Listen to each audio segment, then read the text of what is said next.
దేశంలో మా మాతృదేశం నాకు మాతృదేశం లేదా అదేంటి అంబేద్కర్ నీకు మాతృదేశం అంటే నేను ఇదంతా అబద్ధం. మాతృదేశం లేకపోవడం ఏంటి, నీకు మాతృదేశం ఉందంటారు. So, very good afternoon. Welcome to the session, English literature, right? I'm new poetry today, and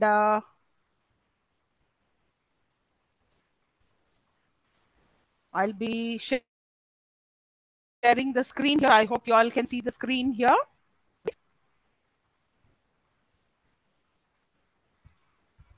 So today we are going to start with the second unit. So the first unit was already covered in the previous session along with the introduction. So today we are going to start with the second session where we are going to talk about John Donne and Andrew Marvell. So what is it so special about these two poets is they were who were belonging to the metaphysical poetry, or the age where they have started with metaphysical poetry. Right.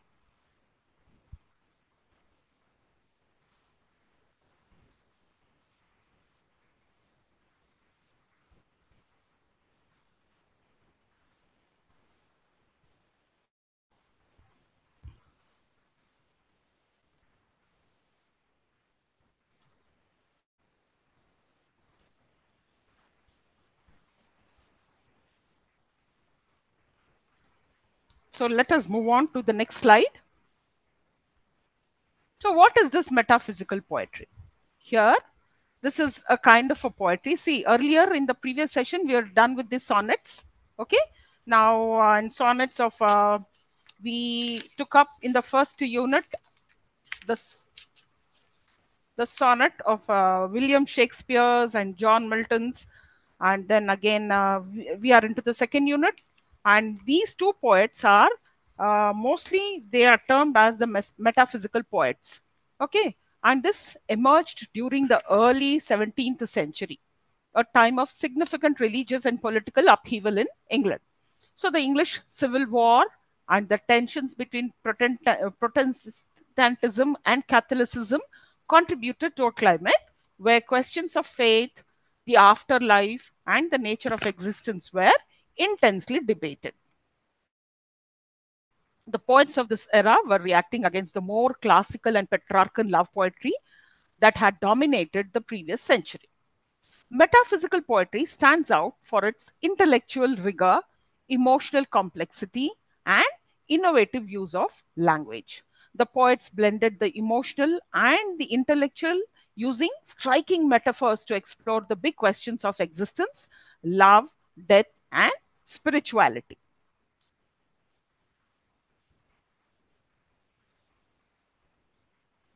So let us now talk about the key features of metaphysical poetry. Now, if you look at the features here, they are intellectual and philosophical themes. So, what does this stand out?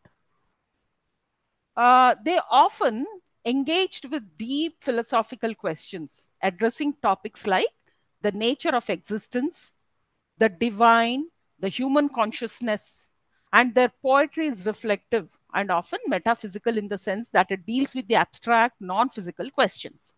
Next comes the conceit, where it means nothing but just the extended metaphor. The poets often used complex and striking metaphors to draw connections between seemingly unrelated things. These extended metaphors, known as conceits, are a hallmark of metaphysical poetry. And for example, John Donne famously compared the soul and the body to the two legs of a compass in his poem, A Valediction Forbidding Mourning. Right? Next comes the conversational tone. The poetry often has a direct, colloquial, and sometimes argumentative tone. The poets would often engage in intellectual debates or reflections, and this style made their work feel more like a conversation than a formal poem. Now, coming to the next one, it is irregular meter. They sometimes, especially the metaphysical poets, employed conventional forms of meter. They were also known for using irregular rhythms and unconventional structures. Now, this contributed to the feeling of spontaneity and intellectual energy in their work. Blend of the emotional and intellectual. So here, often this kind of a poetry often merges intellectual reasoning with raw emotion, particularly in relation to love, spirituality, and the human experience. And love is frequently portrayed not just as a feeling but as a complex intellectual exercise or a divine experience. Right. So, moving on to the next slide. Now, when it comes to the major metaphysical poets, here are a few of them. I've mentioned it on the slide here, like the major of the 17th century, because this is the century where this kind of a poetry had started. Now, John Donne, George Herbert, Andrew Marvell, Henry Vaughan, Richard Crashaw, Thomas Trahen, Abraham Colley, John Cleveland. Right. So the two poets whom we are going to study in this unit are John Donne and Andrew Marvell. So let us start quickly with John Donne. So here, he was an English poet, a priest and cleric, widely regarded as one of the leading figures of the metaphysical poets. His work is known for its complex imagery, intellectual depth, and emotional intensity. Donne's poetry covers a wide range of themes, including love, religion, death, and the relationship between the body and soul. Initially, he was known for his sensual and passionate love poems such as The Flea and A Valediction Forbidding Mourning, which featured witty and elaborate metaphors. But later, after converting to Anglicanism and becoming a priest, his poetry took on a more religious tone, particularly in works like Holy Sonnets, where he grappled with questions of faith, sin, and redemption. Now, Donne's writing was innovative for its time, often blending the emotional and intellectual, and his metaphysical conceits set him apart from the more conventional poets of his era. Despite facing financial and social struggles during his life, his work has had a lasting influence on English literature and is still celebrated for its complexity and originality. Right, here we go with the poem which is prescribed in the text uh, about of the poet John Donne. Right. So here it goes, Death Be Not Proud. This is one of John Donne's famous holy sonnets in which he challenges and undermines the power of death. And he has written it as a part of his, a holy sonnet. And he personifies death and directly addresses it, challenging its supposed power and prestige. The speaker rejects the traditional fearful view of death, asserting that it is not something to be proud of. Through this argument, Donne explores the nature of mortality and the concept of eternal life, drawing upon Christian beliefs of resurrection and salvation. Now, here, the poem begins with the speaker directly addressing death, telling it not to be proud or boastful. He personifies death as a person, treating it almost like a human who has been unjustly arrogant about its power. The speaker tells death that despite its fearsome reputation, it's not as powerful or terrifying as people think. And the first line, if you look at it, line number 1 and 2, what actually it means is the speaker immediately challenges death's presumed power. People may call death mighty and dreadful, but the speaker insists that it is not truly so. Then, coming to the third and fourth line of the poem, the speaker refutes death's power over those it claims to overthrow, that is, those who die. Death is not capable of actually destroying the soul or the eternal essence of a person. The line suggests that death may end life in the physical sense, but it cannot conquer the spirit of the soul, which will continue beyond death. Now, coming to the fifth and the sixth line of the poem, Donne draws a comparison between death and sleep, which is often considered a restful state. He argues that sleep, often considered a small form of death, is pleasurable and refreshing. If sleep can bring comfort, then death as an extended form of sleep should be even more comforting and not something to be feared. Right. Moving on to the seventh and the eighth line of the poem.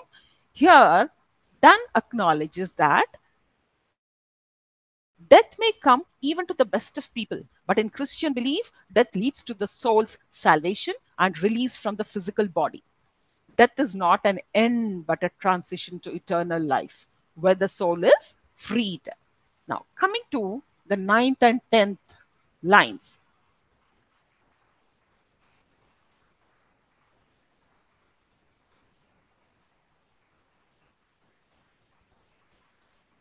Thou art, it says, thou art slave to fate, chance, kings, and desperate men, and lost with poison, war, and sickness dwell. What does these lines mean?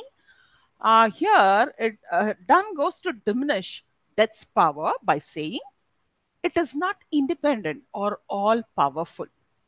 Death is subject to external forces like fate, chance, and human actions such as poison, war, and disease. It's not an autonomous force, but rather a consequence of other factors. This further weakens its perceived might. Right. Moving on to the next lines. Here, Donne makes another comparison between death and sleep, asserting that sleep, which is induced by poppies or charms, can be as effective as death in bringing rest. In fact, sleep may be more desirable, suggesting that death is not as uniquely powerful or fearsome as it is often believed to be. Now, in line number 13 and 14, it says that one short sleep past, we wake eternally, and death shall be no more, that thou shalt die. So the final lines deliver a powerful conclusion to the argument. Donne states that after death, a short sleep, the soul will awaken to eternal life in heaven. Death, in the sense, is not an end but a brief transition. In the Christian view, death is conquered through resurrection and eternal life. Thus, death itself will die. It will be powerless and obsolete in the fate of eternal life. Right. So, this is the summary of all. And looking at the attitude of Dunn's, John Donne towards the death. Now, Donne adopts a defiant and dismissive attitude toward death. He personifies death and argues that it should not be proud of its power because it's not as mighty as it seems. Death, according to Donne, is not final but simply a passage to eternal life. He mocks death's arrogance, emphasizing that in the end, death itself will die. Okay, looking at the rhyme scheme and the theme of this.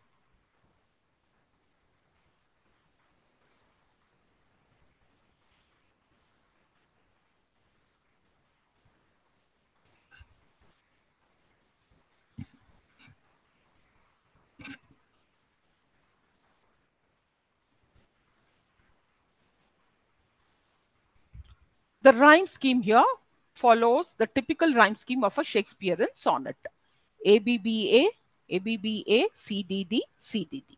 Now the themes here, it's the transitory nature of death, where he tries to prove that it's a temporary and powerless force, immortality and spiritual salvation. That is the belief in eternal life after death through Christianity, suggesting that death is not the end, defiance and rebellion against death. These are some of the themes, and he rejects the idea that death is something to be proud of or feared. Right. Moving on to the poem canonization.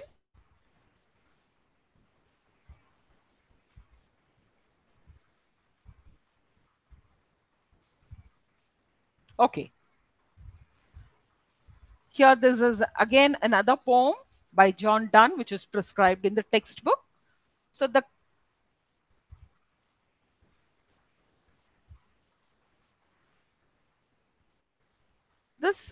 canonization is one of his best known metaphysical poems, and it explores the theme of love and its transcendence using both intellectual argument and emotional intensity. The poem is written in the form of a dramatic monologue in which the speaker defends his love, which society disapproves of, by arguing that it is so pure and intense that it deserved to be canonized, as if it were a saintly love. Now, this is in fact a dialogue in which the speaker defends his love to a critic who criticizes him and his lover for their relationship. The critic argues that the speaker's love is inappropriate and sinful, but the speaker responds by presenting a case for why their love should be viewed as pure, elevated, and even worthy of sainthood.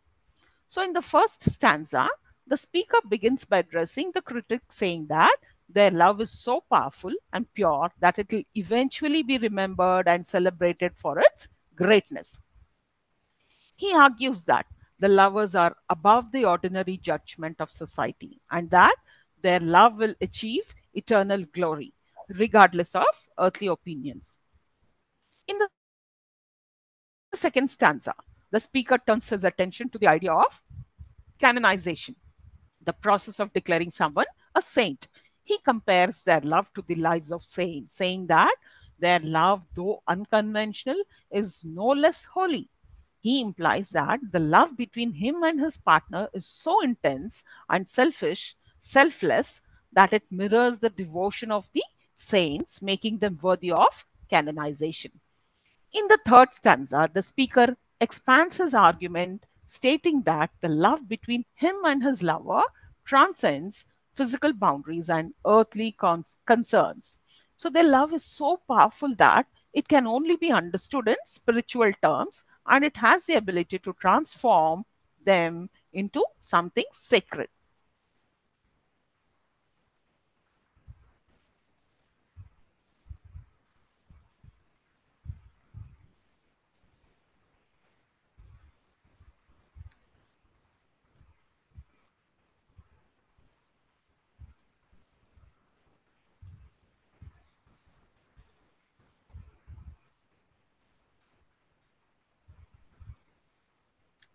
Right.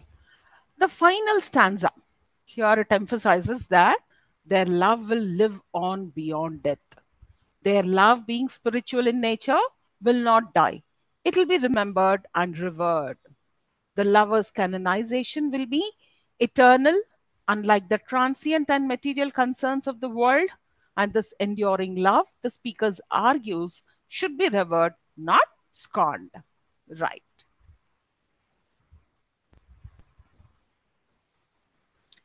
Let us look into the rhyme scheme of this poem canonization. It follows a Shakespearean sonnet structure with 14 lines divided into three quatrains and a final rhymed couplet. The rhyme scheme is A B A B C D C D E F E F and G G. Now, the structure commonly used in English sonnets helps create a smooth progression of ideas, ending with a poignant conclusion in the final couplet.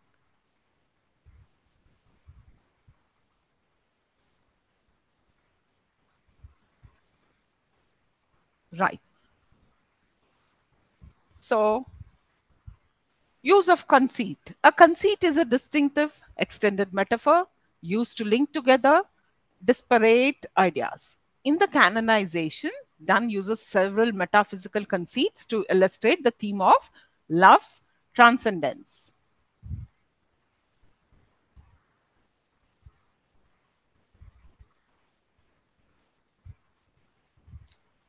Love as a sacred act. The most significant conceit in the poem is the comparison of the lover's relationship to canonization.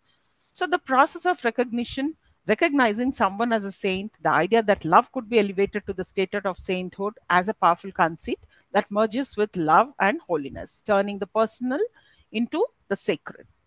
And love as a religious act. The speaker also compares their love to a religious or spiritual act, suggesting that their love is so deep and true that it transcends the physical realm and can only be understood in spiritual terms.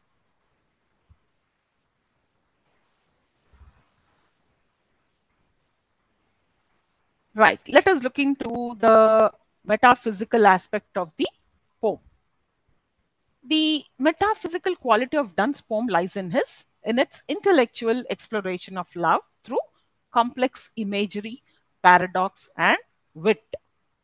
The poem takes a seemingly simple personal subject, love, and elevates it through intellectual argument, philosophical reflections, and religious allusions. The idea of canonization, which combines religious, intellectual, and emotional elements, is a key metaphysical feature in this poem because it turns a personal, passionate experience into a universal and even divine one.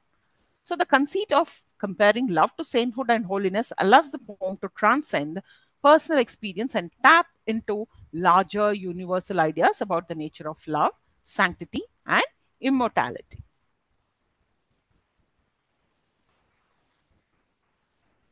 Now, next we move on to the next poet, metaphysical poet, which is prescribed in your textbook as Andrew Marvell. Right. So let me just give you a brief introduction of Andrew Marvell. 1621 to 1678 was an English poet, satirist, and politician. Best known for his metaphysical poetry and his witty intellectual style.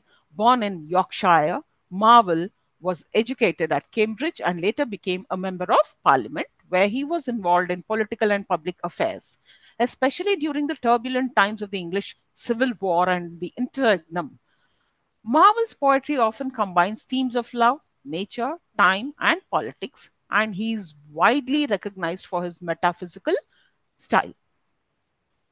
Using intricate metaphors, philosophical ideas, and a blend of intellect and emotion. His most famous poems include To His Coy Mistress, a witty exploration of love and time, and The Garden, which contemplates the relationship between humanity and nature. Marvel's work for influential in both the metaphysical and restoration literary traditions, and he is celebrated for his versatility in combining the emotional depth of metaphysical poetry with the moral and political concerns of his time.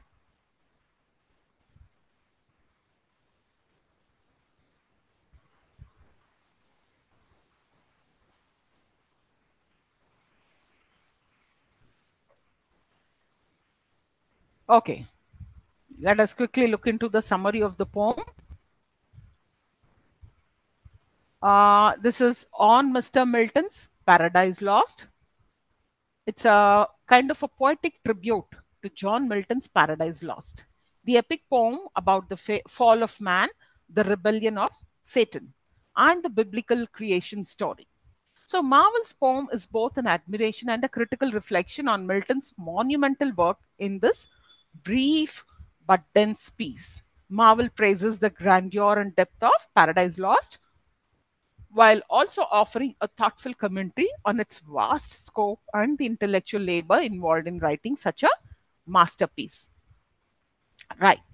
Now, the poem begins with Marvel acknowledging Milton's epic achievement in writing Paradise Lost, a poem that he refers to as vast design.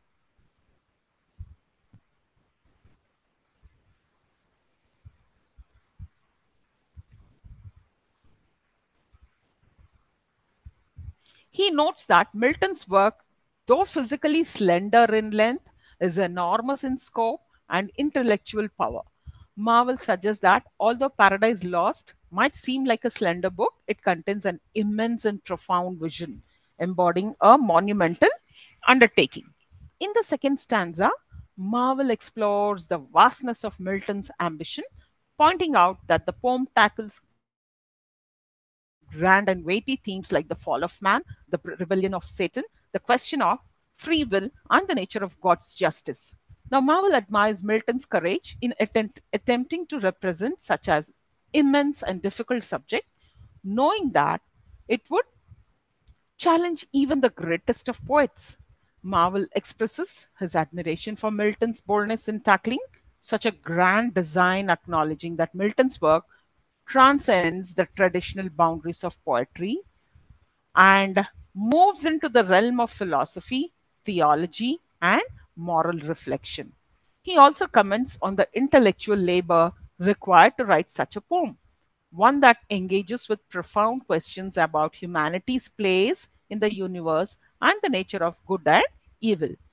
Now, Marvel closes the poem with a reflection on the idea that even though the work might be seen as difficult and intellectually challenging, it is ultimately worthy of admiration. So, the poem emphasizes that Milton's genius lies not only in his subject matter, but also in the form and structure of Paradise Lost, which reflects a meticulous, almost divine artistry.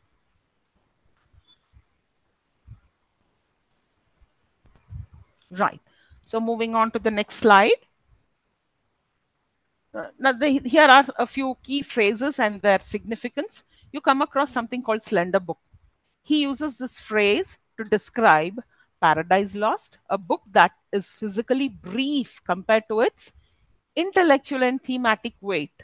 So the term highlights the paradox that although Milton's epic is not physically long, its scope and depth are vast. Now, vast design. The phrase vast design refers to the monumental and ambitious structure of Paradise Lost. Milton's epic is vast, not just in length, but in the breadth of its themes and ideas. And he recognizes that Milton is attempting something far reaching. He is addressing the entirety of human existence from the creation of the world to the fall of Adam and Eve and the eternal consequence of that act. Right. Let us move on to the third unit, which talks about Alexander Pope.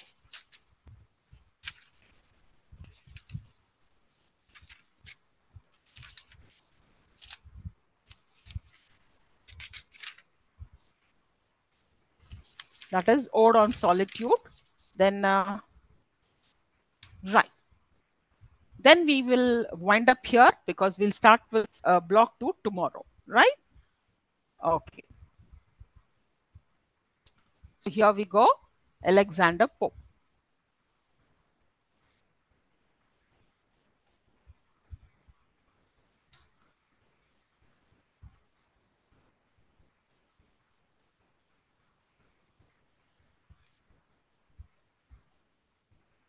So when we talk about Alexander Pope, now we'll have to look into the age he belongs to. Okay, that's altogether a different age where it was an age of reason and an age of a classical revival, and so many things happened during this period. And he is a man who belongs to this age, Alexander Pope, right? And sometimes the age is also given by his called by his name, Pope, isn't it? Right. So the Augustan age from 1700 to 1745 in English literature refers to the period during the early 18th century marked by a flourishing of literature, especially poetry, and is often associated with the reign of Queen Anne and the early reign of George II. The name Augustan draws a parallel with the Roman Emperor Augustus, under whom Roman literature flourished, and suggests a period of cultural refinement and literary achievement.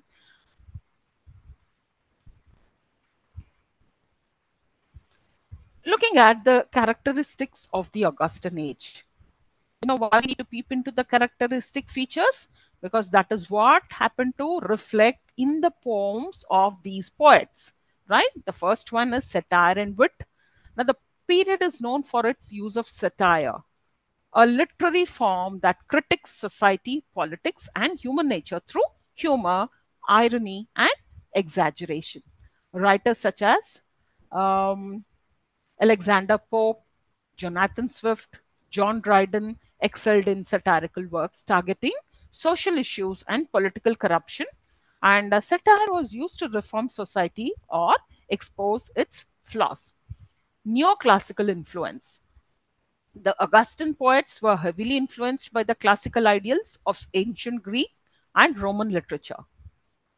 They admired the works of Horace, Virgil, and Juvenal and sought to emulate their forms and principles, including the use of rhyme, structure, balance, and reason. So the emphasis was on order, clarity, restraint, and decorum in both form and content. Now, rationalism and enlightenment thinking.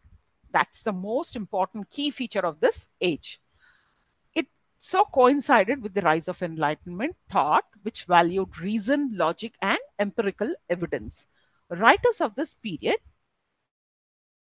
often reflected these values, focusing on human nature, society, and morality in a balanced, rational manner. Intellectuals were interested in exploring human behavior and society through reason rather than religious or supernatural explanation. The rise of the novel.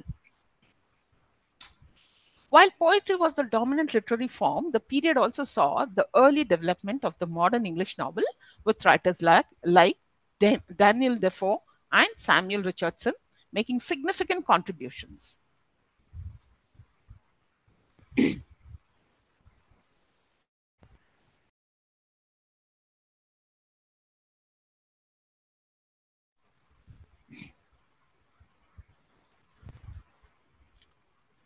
Now, if you look into the key writers of the Augustan age, Alexander Pope, Jonathan Swift, John Dryden, where Alexander Pope, known for works like The Rape of the Lock and the Dunciad, and his satirical and polished verse exemplifies the age's wit and more moral tone, whereas Jonathan Swift, for Gulliver's Travels and A Modest Proposal, are seminal examples of satirical literature critiquing politics, society, and human nature. Whereas John Dryden, a playwright and poet, he was one of the leading figures of the period with notable works like Absalom and Achitophel and Macflecknoe. Right. Let us quickly look into the introduction of Alexander Pope. He was one of the, a brief introduction. He was one of the most prominent English poets of the Augustan age, renowned for his mastery of the heroic couplet. Pope is best known for his satirical verse, wit, and keen social commentary. His works often critiqued society, politics, and human nature, combining humor with moral and philosophical reflections. Pope's most famous works include The Rape of the Lock, a mock epic satirizing the frivolous concerns of the aristocracy, and the Dunciad, which is a fierce satire on the state of contemporary literature. And he is also known for his essay on criticism, essay on man, and the moral essays. His works demonstrate a blend of intellectual rigor, elegance, and biting satire, solidifying his place as one of the most important figures in 18th century English literature.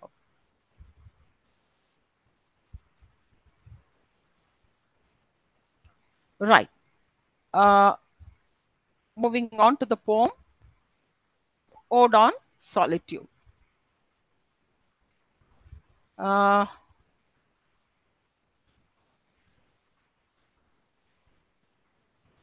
right.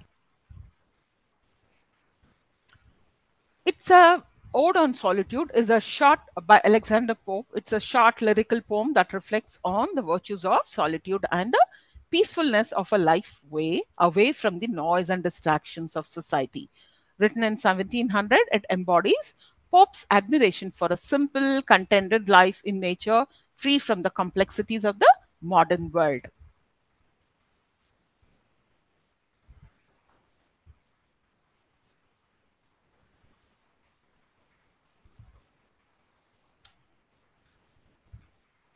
The poem consists of 10 lines written in iambic tetrameter, and through his concise meditation, advocates for a life of solitude, presenting it as an ideal way of living and contrasts it with the their troubles and distractions that come with the social ambition and societal involvement. So, in the first few lines, Pope imagines a life where a person lives in seclusion, far from the hustle and bustle of society.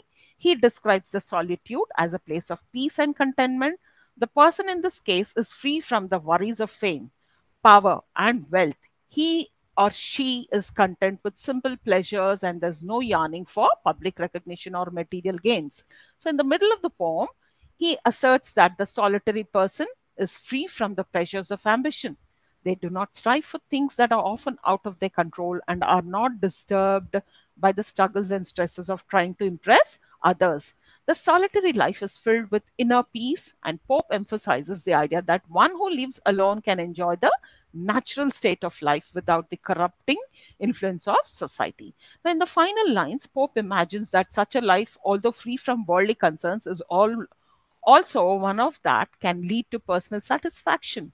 He concludes by suggesting that the solitary person, although unnoticed and without fame, is free from the troubles that fame brings, and in this quiet solitude lives the best kind of life.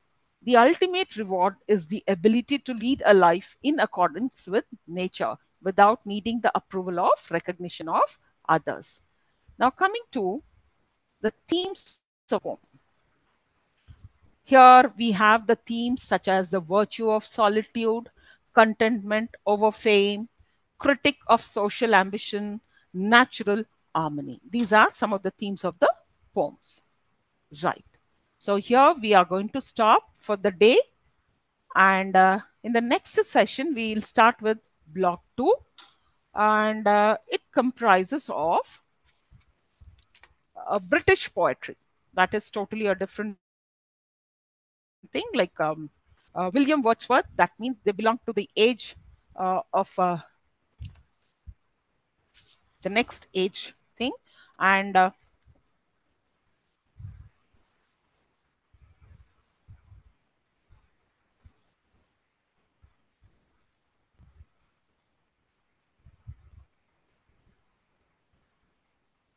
that is the Romanticism. And we are going to talk about the poets of Romantic period, okay, and the major writers. And in that context, we'll be reading some of the works of William Wordsworth, P.B. Shelley, John Keats, Alfred Lord Tennyson, Robert Browning. Right? So tomorrow we shall join back again at 3 o'clock. Thank you.